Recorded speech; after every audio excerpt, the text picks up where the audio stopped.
My grandfather lied about his height to enlist in the Marines. Awesome. So plenty of lying going on to like defend democracy in the 1940s. So our objective today is to talk about like how America was prior to the war, or like prior to the U.S. entry in the war, and then hopefully that will leave Monday to talk about like what we do in the actual war itself. So to begin, I just want to let you know that there is not only like the Great Migration of the Puritans, but then confusingly there's the Great Migration of African Americans, which occurs during what major thing? World War I, right, and continuing into the 1920s, African Americans moving out of the South into northern cities to take some of those wartime jobs. And then in World War II, we're going to yet again have another, or so-called second, Great Migration. So basically, like, although during the Great Depression, this like movement of blacks out of the South into the North sort of tapers off because there's not a lot of jobs anywhere. When World War II comes around and the economy picks up again, we're going to continue to see this movement demographically from out of the South into northern cities. It's going to cause, as it did in the 19-teens and 20s, more conflicts. We're going to see race riots on the home front, for example. There's going to be all kinds of like civil rights problems. And in fact, one of the major activists in the black community at the time is this guy named A, as in the initial A, and then his middle name, Philip Randolph. So A. Philip Randolph is a big activist. He works with the NAACP, which was founded, anybody remember? By W.E.B. Du Bois, right? So the NAACP, founded back in the 19-teens by W.E.B. Du Bois. A. Philip Randolph works with the NAACP, and he's really arguing that we need to pursue change. We need racial justice in the country, and if a war is not going to bring that about, then what else is? So he's really, A. Philip Randolph organizes a march on Washington. So they planned for thousands of black Americans to pour into Washington, D.C., to march through the streets, to hold protests and have speeches. It sounds a lot like an actual March of Washington, which happened, but like 20 years later. But this one didn't happen because FDR heard about it and called A. Philip Randolph, essentially begging him to call it off because we can't handle this. This is really bad press. This makes us look undemocratic and bad, and the world needs us to be democratic and good right now. Please don't do it. And A. Philip Randolph basically says, well, what are you going to do for me? And so FDR says, well, how about I issue an executive order requiring all defense industries or all defense contractors to desegregate their workforces? And A. Philip Randolph says, deal. And they move on. So let's just clarify what that means. The defense industries or defense contractors, these are private businesses who are being hired by the national government to make stuff for the war, right? So the U.S. government needs bullets. They're going to find a factory that can produce bullets and pay that factory to make bullets that they're going to then give to the U.S. government or sell to the U.S. government. The U.S. government needs parachutes. They're going to find a factory that can make parachutes, and they're going to pay that factory to produce them. You get where I'm going with this? So those companies they're not like government companies. They're like government organizations. These are private companies, but they are being paid by the U.S. government. So FDR issues Executive Order 8802. And he says that anybody who's getting paid by the national government for the war effort has to desegregate their workforce, have to hire whites and blacks. They have to give them the same kinds of jobs, they have to pay them equal pay for equal work. And so this was a step forward. It provided a lot of opportunities for black Americans, opening more jobs to them than had been available prior to that. And is a bit of a civil rights victory, even if it's a small one. Okay, then let's talk about Mexican Americans or Mexicans, because of course many Mexican Americans or Mexicans in the United States at this time were not citizens but were migrant workers. The idea of like a strong border wasn't a thing that people were talking about in a big way back then. The border was pretty porous, and for good reason. So in the 1920s, there were huge numbers of migrant farm workers coming from Mexico into the southern part of the United States to help to pick all of the seasonal crops that are going to come up, fruits, vegetables, cotton, you name it, whatever it is. During the 1930s, however, there's a huge nativist, like anti-Hispanic backlash because what? Something about the Great Depression, something about the Dust Bowl. What? Because all the people who used to farm now are trying to find itinerant farm work, right? You're reading the Grapes of Wrath, right? So all those Okies who are trying to get out of the Dust Bowl they're going to find their way into Texas and California and so on, and they're looking for work. They don't have a farm anymore. They have to make a living somehow. And so now there's this big anti-Hispanic backlash, right? Get out of here, Mexicans or Mexican Americans, doesn't matter. We want white people to get these jobs. So during the 1930s, we see this really big, of course, there's lots of deportation raids that are going on in the 30s, just to sort of like sense of discontent. But here come the 1940s, all of a sudden we have what? New war industry jobs available, and would good white Americans prefer to work in the fields or in a factory? And that factory, right, it's going to pay better, the hours are going to be better, the work is going to be less backbreaking, and so now all of a sudden the poor, don't feel too sorry for them, they're super racist, the poor white farmers of California and the American South in general are going to all of a sudden be short on labor, right? These farmers, or farm owners, I guess I should have clarified that way. These farm owners, now, they kicked out all the Mexicans because they had all these Okies, coming from the Midwest, who were willing to farm for them or willing to work for them. But now all of these like poor white laborers are going off to get war jobs, working in factories. So now all of a sudden the farmers don't have anybody to pick their crops anymore. And so we see now people are begging Congress, please, you've got to bring Mexican workers back into this country. And so the U.S. Congress then creates something called the Bracero Program, which is an agreement with the government of Mexico, basically to allow large numbers of Mexican migrants into the U.S. In fact, the U.S. will pay for their passage. Like, we hire trains and buses to transport large numbers of people from Mexico into the U.S. to work in the fields. They work the entire growing season. At the end of the growing season, we pay for their transportation back home to Mexico and then hire them back again the next year, right? So it's like a government-sponsored migration program to fill the need of all of those farmers who needed laborers to work in their fields, and they couldn't get them anymore without having that immigrant labor. So interesting sort of like story about how immigration policy sort of evolved with economic need. So now the sort of like real star of our show today is to talk about the 9 Neutrality Acts. The 9 Neutrality Acts are passed in 1935 and amended in 1936 as a result of something called the Nye Commission. So Senator Gerald Nye of Wisconsin, maybe, I don't actually remember that part. Senator Gerald Nye and a bunch of other senators were really concerned about the growing crisis in Europe, and they were isolationists. They did not want us to get involved in this thing that was looking more and more like it was going to become a war.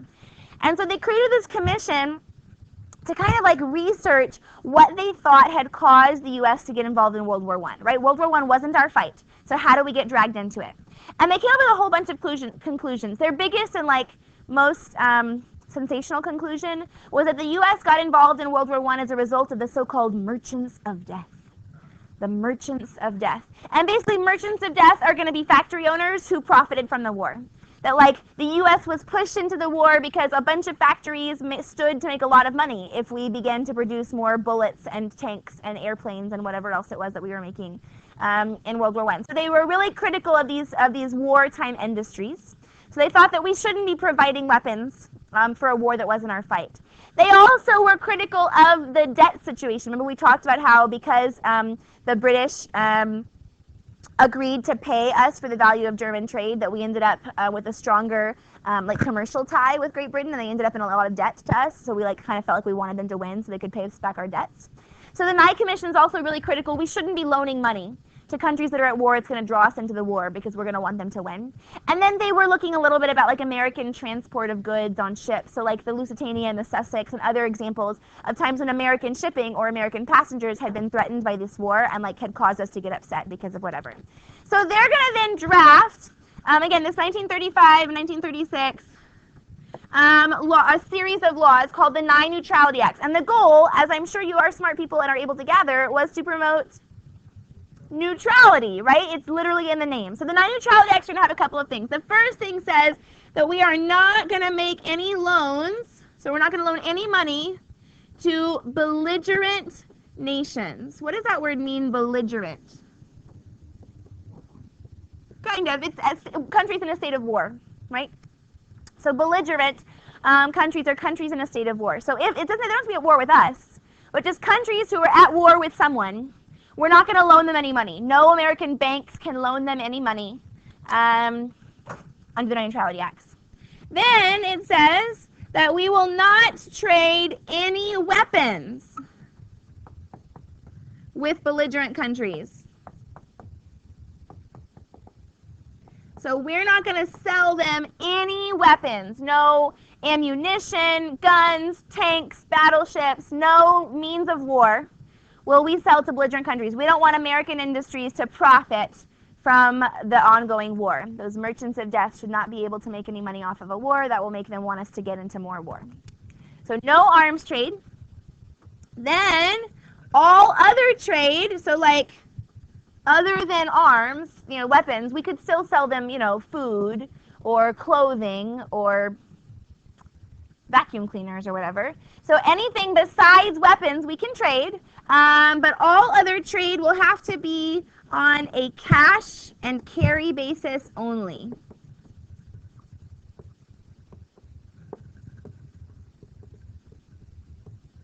All other trade will be on a cash and carry basis only. So the idea is, like, if we're going to trade with them, then we're going to make sure that they pay in cash up front. None of this like, oh, I'll pay you later, when we get some more money. No, pay us right now. We're not going to get anything. And what's the carry part? They have to transport it. We're not going to put it on our ships and put our ships in harm's way trying to get into their ports. They're going to have their own ships come pick it up and take it back on their own. You can see that this might be really successful at keeping the United States out of war, right? Too bad World War II is very different from World War I. In World War I, was there a clear aggressor country, somebody who has done something wrong and clearly needs to be put back in their place? And was it really clear whose side we wanted to be on? No, certainly not at the beginning. But World War II is very different. From the beginning, it is really obvious that there is an aggressor country, right? Germany is really instigating the conflicts that are leading into World War II. They are actively invading other sovereign nations. They are, spreading propaganda and basically warmongering. Clearly, Germany is the bad guy. And clearly, we want not Germany to win, right? So we very clearly are going to be on this side of the British and the French. But, it gets pretty rough really fast. I'm not sure how much you remember about World War II from your world history class, but almost immediately after the declaration of war, the Germans are going to completely overrun the French. Poor French. They're really bad at fighting wars.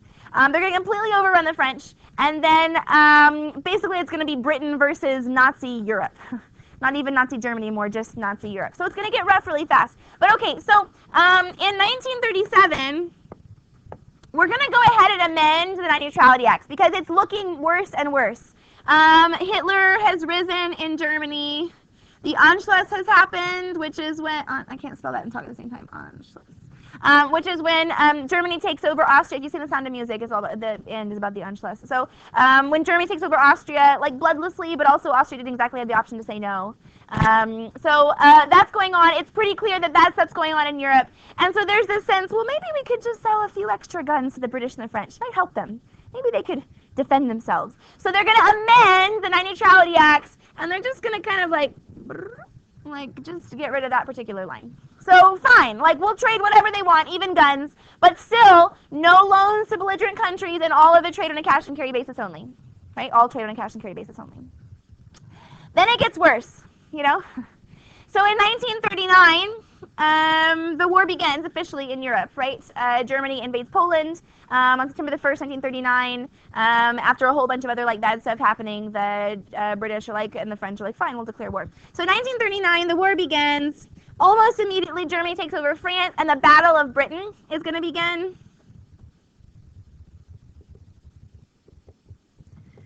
The Battle of Britain is going to begin. And so the British are trying to do their best, but they're running out of money. So at one point, the British actually financed the crown jewels. They put a mortgage on the crown jewels to try to raise some more money to keep the country going. It's getting pretty rough, and we know that.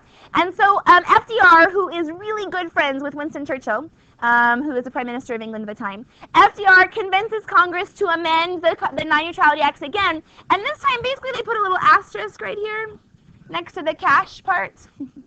And basically, it's called the Destroyers for Bases deal.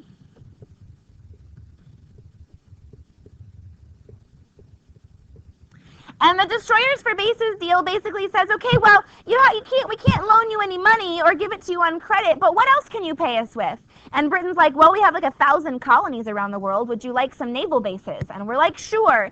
So they give us naval bases on British colonial territory around the world, and we give them some old World War I era destroyers. It's a terrible deal for Britain, but they're desperate.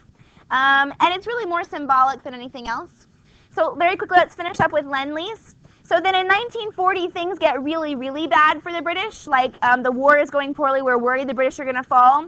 And so then in 1940, we're going to go ahead and just cross out the cash part. This is called the Lend-Lease policy.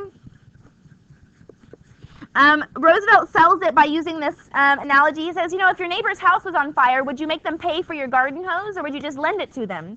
The answer is you'd lend it to them, because if not, your house might catch fire too. And so the policy under Lend-Lease is basically like, come and get it, Britain. Literally anything you want, we will put it on your ships. You can have it. Just go. And tried to help them to sort of stay in the war. Don't worry, 1 year later we'll get bombed and we'll get involved in the war officially. So we'll talk about all of that on Monday.